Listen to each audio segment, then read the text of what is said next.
I don't care sa akin, okay na. I decided to dedicate myself on advocacy for Philippines kasi wala na tayong pupuntahan ibang lugar, isa lang bansa natin.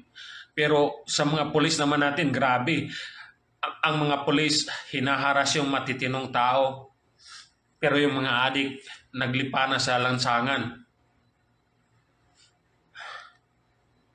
So, I think that's my message sa mga kami dito sa Luzon. Tingnan nyo ang Cebu, nagkakaisa kami. Kahit hinaharas kaming maisukor group, it's okay. Patuloy kami. If one of us will die, that's okay. 120 million tayong Pilipino. Pwedeng pumatay si Bangag, si Tambaloslos, at si Tory. Pwede ang pumatay ng 10, pwedeng pumatay ng 100, pwedeng pumatay ng 1,000, pero 120 million tayong mga Pilipino. Payag na ako, una akong tirahin nila. Maligo na tayo. I live a full life. Hindi ako mayaman, but I have experienced life. Tama na yun sa akin. Pero ang masama sa loob ko, na parang nag-aantayan tayo, sino bang tatayo? Sino bang lalaban? Sino ba yung puprotekta?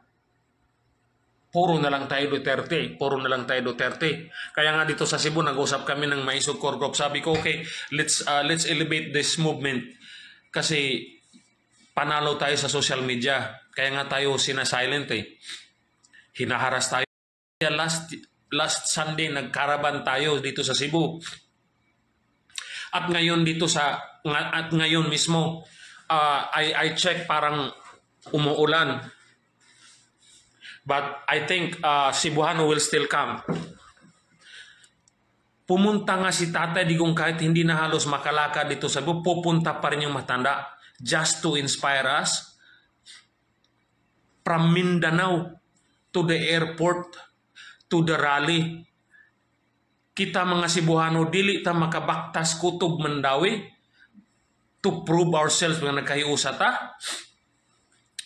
Ang ako ara, makita lang ko ni Tatay Digong nga isog gihapon ug makasagit ra kog Duterte, good na ko.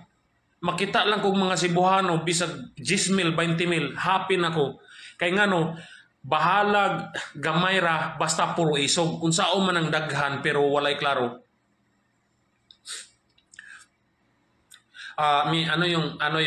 Sa media nga pala, maraming media na tumatawag sa akin, wala na yung number ko kasi kinuha nga ng ng pulis.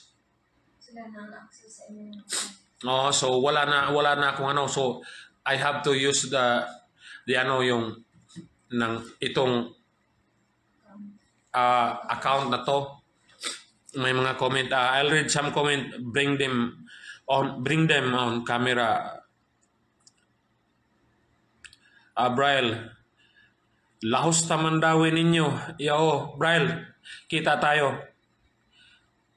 Ato ning chance.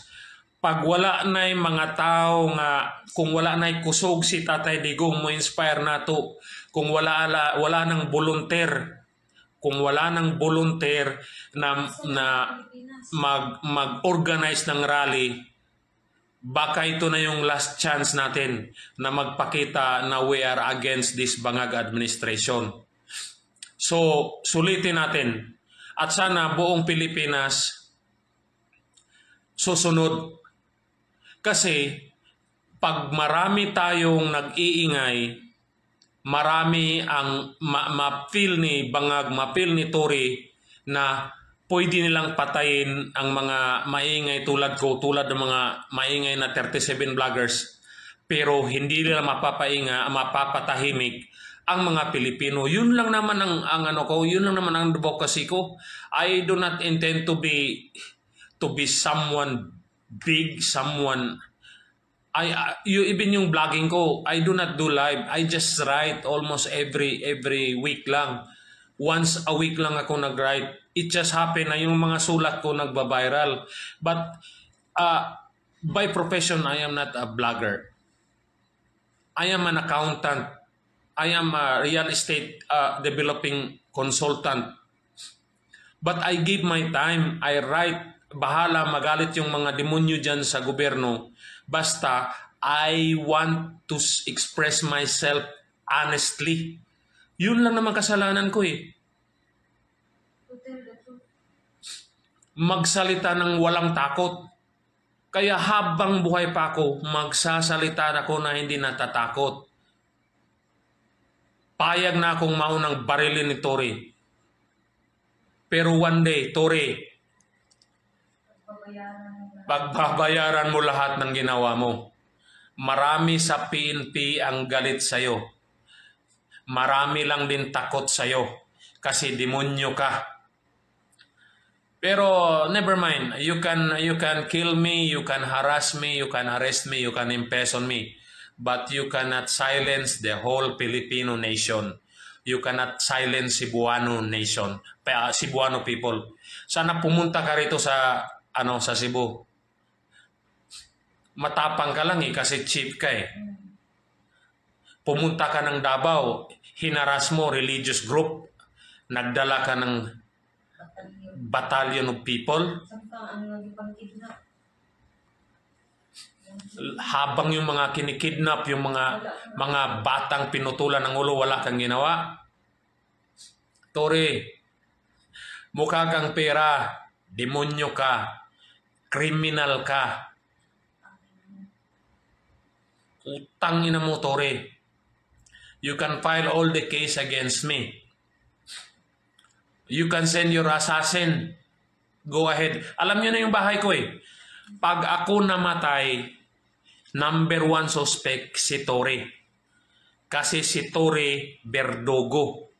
Si Tory, ano yan, parang asong ulol yan. Siya ang tumatrabaho sa kalaban ng bangag na administration. So, payag na ako. Ilan ba yung matatapang na mga Pilipino, na mga Cebuano? Isa na ako doon.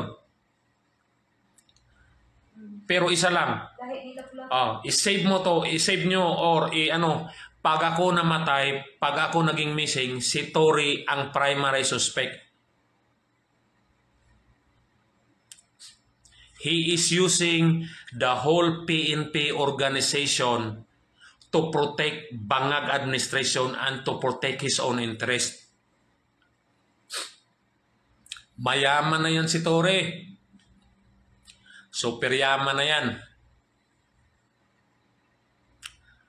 Pag naging chief PNP yan, nako. Ang ihari niyan, mga kriminal din na mga pulis. Yung mga nagsasabo. Tingnan mo si Marvel, ini-encourage pa mga pulis natin.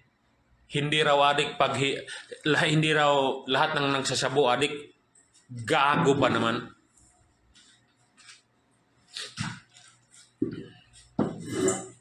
Wala pa po akong tulog in the last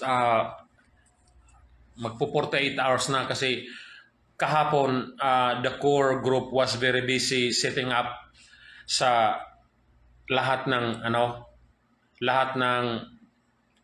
preparation sa stage, sa mga visitors, mga VIPs. At marami ding senatoriables na gustong pumunta dahil nakita ng mga senatoriables na ang mga Cebuano ay nagkakaisina. Nakita nila yung caravan, na yung 200 plus na caravan dito sa Cebu, kahit hindi gaano na cover ng media, ay talagang very lively. Talagang the whole 4 hours na drive, Duterte. Kaya yung nung nag-usap, nag-convene kami sa caravan, sabi na okay, let's do a big rally at ito na nga today, mamaya magkakaroon ng Cebu ng big rally. Uulan o hindi, pupunta ang mga Cebuano, pupunuin namin yan. Ipapakita ng mga Cebuano, nagkaisa tayo.